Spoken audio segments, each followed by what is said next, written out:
Hi, I'm Micah Green. I'm here with Noa Tishby. Thank you for sitting down with me. Thank you for having me. So I know you talk a lot to people who aren't Jewish or aren't Zionists. So when you come and talk to Milken, which is a Jewish school, how does the way you talk change and like what you talk about? It's a great question. So there, you have to. It's important in life in general to do what's called listen to the audience and listen to the room. So you got to know who you're talking to. So you always adjust your message ever so slightly, and it's very different when I talk to the Jewish community. Our experience, specifically after October 7th, is very different to the experience of non-Jewish audiences. Everybody felt that the world kind of went upside down after October 7th. So it changes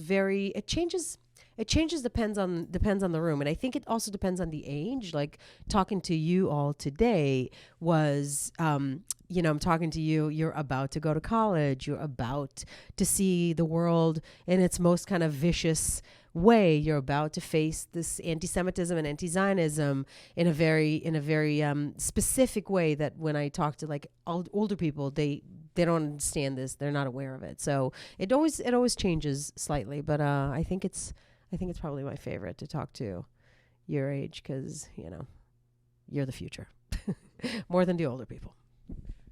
All right, thank you. You talked about social media, or as you called it, media, and kind of the idea of that, like it lets everybody talk, but then it amplifies opinions of people who like aren't necessarily knowledgeable, and as you said, like their opinions, don't matter. So, are there any positive resources on social media that you would recommend for people at Milken?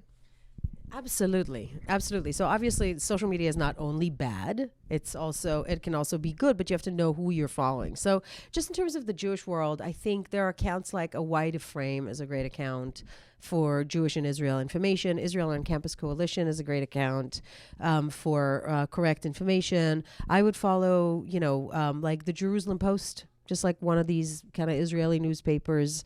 With me, it's a little unfair because I speak Hebrew, so I follow a lot of the Hebrew speaking accounts. But know who you're following and verify the source before you kind of believe anything and everything that they say. But there's definitely a way to use social media in a positive way. You said that you thought like anti-Semitism will never be like fully gone. So then what do you think is like both the realistic and ideal endpoint for like what you've been doing as the special envoy for Israel and for, any Jew that is trying to combat anti-Semitism? Wow, that is such a great question. There is no end point. It's never going to end. It's not going to end in my lifetime, in your lifetime, in our kids' lifetime, and our great kids. It's just never going to end. And it's not just because of a Jewish reality. It's because sadly, humanity is at a place and has been forever of hating the other. Whatever the other is, people are, point out against it and fight against it and talk about it, like whatever. There's like discriminate against it. It's just like humans are tribal.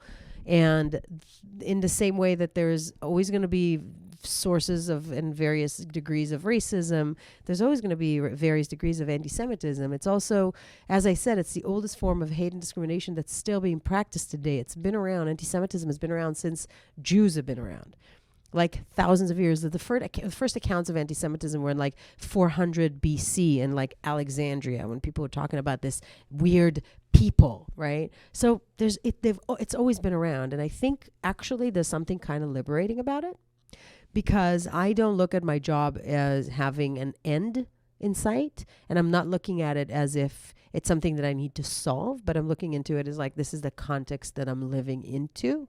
So if we know that to some extent, yeah, people hate Jews, it also allows you to be a bit more light light kind of to lighten things up when it comes to this and be like, yeah, people just are, there's sometimes they're just and they'll hate us forever. And, okay, great. What are we going to do about it? So it helps being a bit more positive about it, just to be realistic and like, oh, well, it's not going to end. So I'll just do what I can to fight against it. All right, thank you. Use the phrase learning to articulate. What did that process look like for you? And what advice would you give to Milken students who are going through that process right now? And, when they take it to college and learning to articulate about anti-Semitism and about Zionism in Israel? I believe that being a student is a way of life. And being a student is something that is, I for myself, I'm never going to stop learning. And I think that there is a concept in yoga called having a child's mind, and which means always be open to learning something new.